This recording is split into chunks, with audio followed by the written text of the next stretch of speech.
washed up athlete. All right, welcome back to Hypothetically. I'm Lily Caffrey-Levine. And I'm Jess King, and today we're going to take you guys through another possible tournament appearance that didn't happen with the Marist men's lacrosse team. Yeah, the men's lacrosse team started off and finished off with a record of 3-3, all three of those ones being at home before the season was canceled. And this team was probably one of the more successful on campus when the season was cut short. So Jess, starting off with, could they go all the way? That was my very bad Chris Bourbon impression, but... Snap, not clap. But a fair question with a team like this. So I don't know if they would necessarily go all the way in terms of the NCAA. I think they definitely would have went all the way for the MAC tournament, and they totally would have secured another championship win. I think this team is fundamentally the same as last year. They lost a couple of seniors, but not a lot of big goal scorers. They still have their top two goal scorers in Jake Weinman and Jamison Embry. So those guys are returning for this year, and I mean, I thought they had it in the bag. Okay, before we get into the success that they were seeing and kind of projected for this season, let's start talking about last season just briefly, where they started off in their first 5 out-of-conference games. They were 2-3. And then once the MAC play started, they only lost to Detroit Mercy. So going off of that, they then went on to win the MAC tournament, go to the first round of the NCAA tournament where they lost to UMBC. However, they did see a lot of success last season, and I think they were definitely...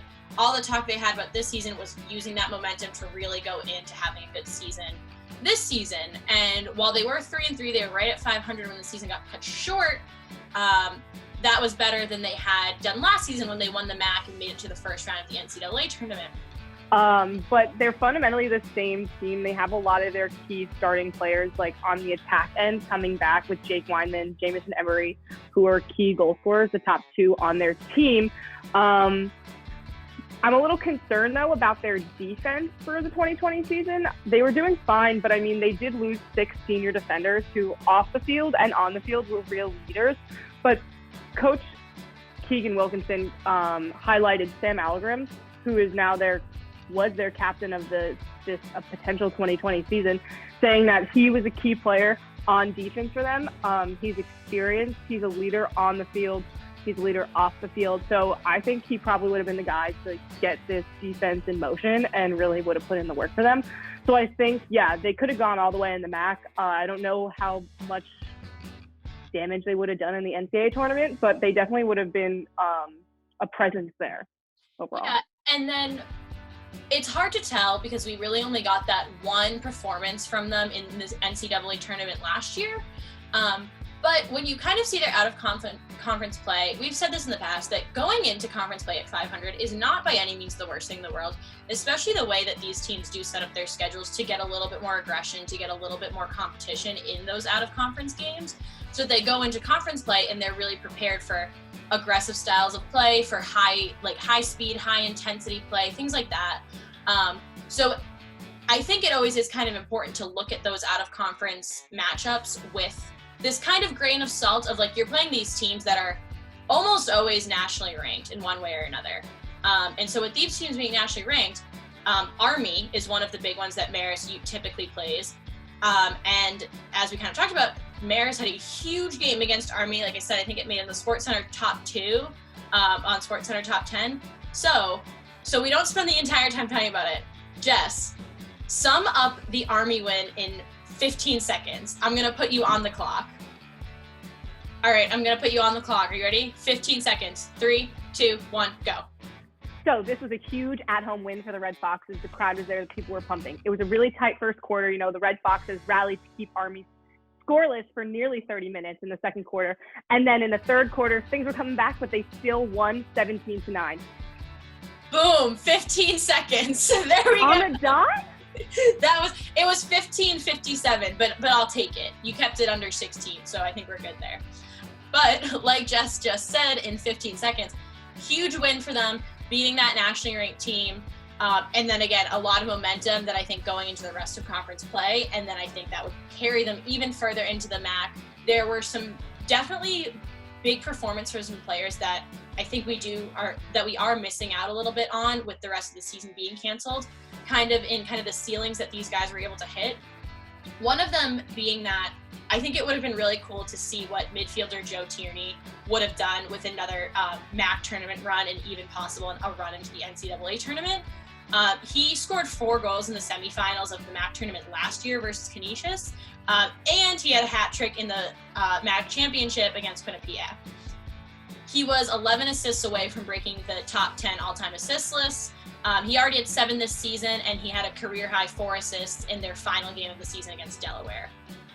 He was second on the team with 52 goals, and he was the active leader on the team with 53 assists. So I think the thing about assists for me in any sport is that you have really high-scoring players, but I think when people have a lot of assists, they're really rack up those numbers in that category.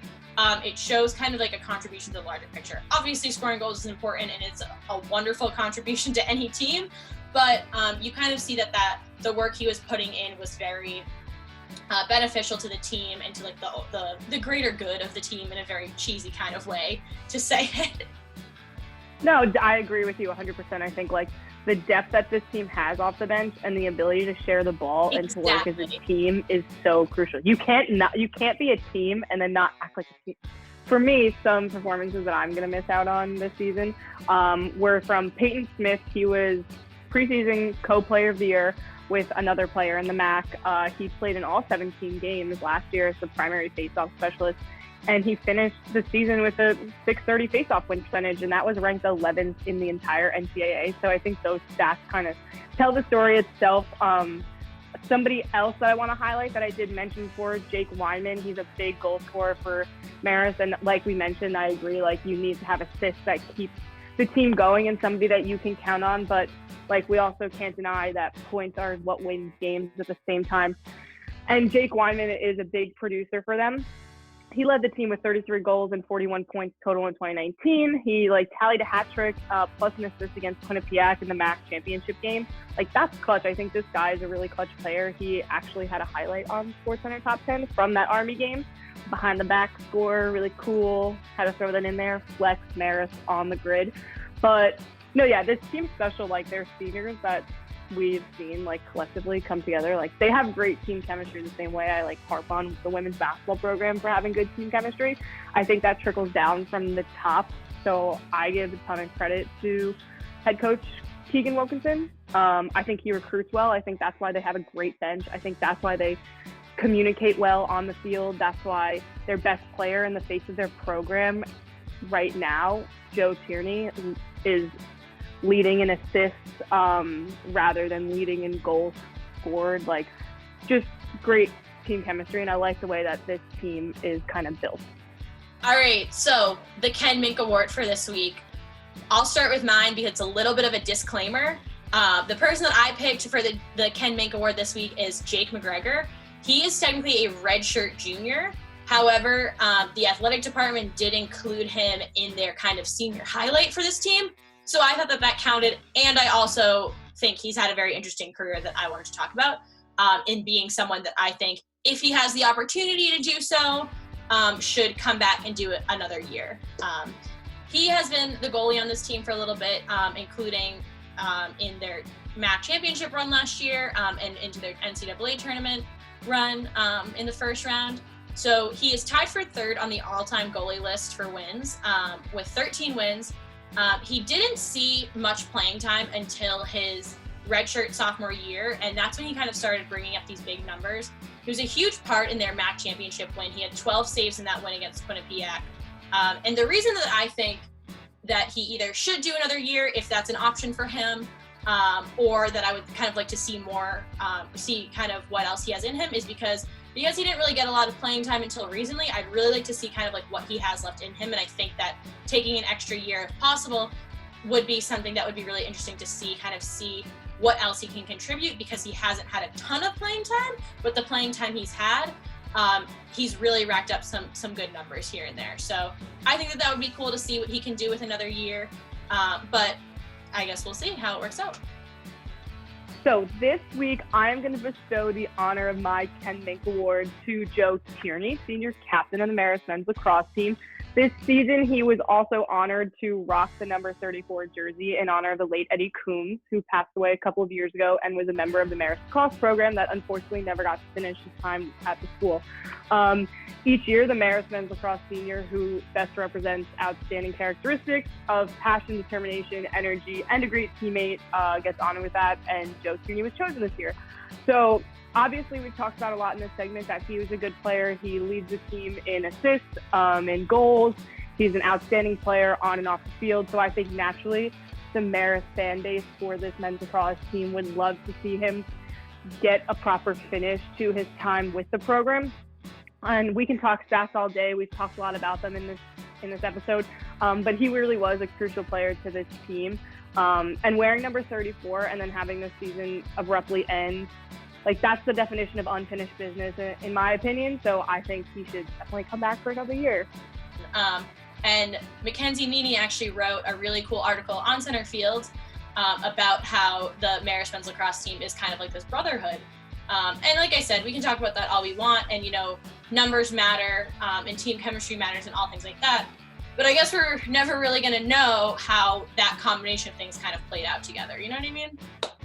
I mean, I also think that because they were so good last year, and you saw that from them winning a championship, that hypothetically we could only hope that they would have went this far last year. I mean, hypothetically, you would hope that this team would go that far this year. I have faith in the program itself that they will continue to do good no matter who comes back next year and what goes on. This is an unfortunate scenario, and we would have loved to see back-to-back MAC champions at this school, but unfortunately we didn't. Yeah. So talking about their record a little bit, Jess, how do you think their season was going to end up? Well, they were predicted to come up as first in the MAC preseason poll, so I definitely, if we're talking in terms of their MAC record, I think they would have wiped the floor with all of their competitors. They would have went 7-0 in the MAC. Probably the only competition they would have seen is from non-conference games. What do you think? Yeah, I mean, my record prediction, if that's even a fair thing to do, was 7-0 in the MAC and then 10-4 overall. They were playing Utah kind of in the middle of their MAC play, and so I think that game might have been like kind of a little bit of a breakup in their MAC play, which I don't know, could have had a few variables to it. But again, last year in their MAC play, they only lost to Detroit Mercy. And I think from what we've seen from them so far with being able to come up with these big wins, and their losses when the season ended had not been by an absurd number of goals. So I think that they kind of would have been able to, if Detroit Mercy was going to be their biggest competition, I think they would have either stayed the same and been 6-1 in the MAC or improved to 7-0. I think that was definitely a possibility for them.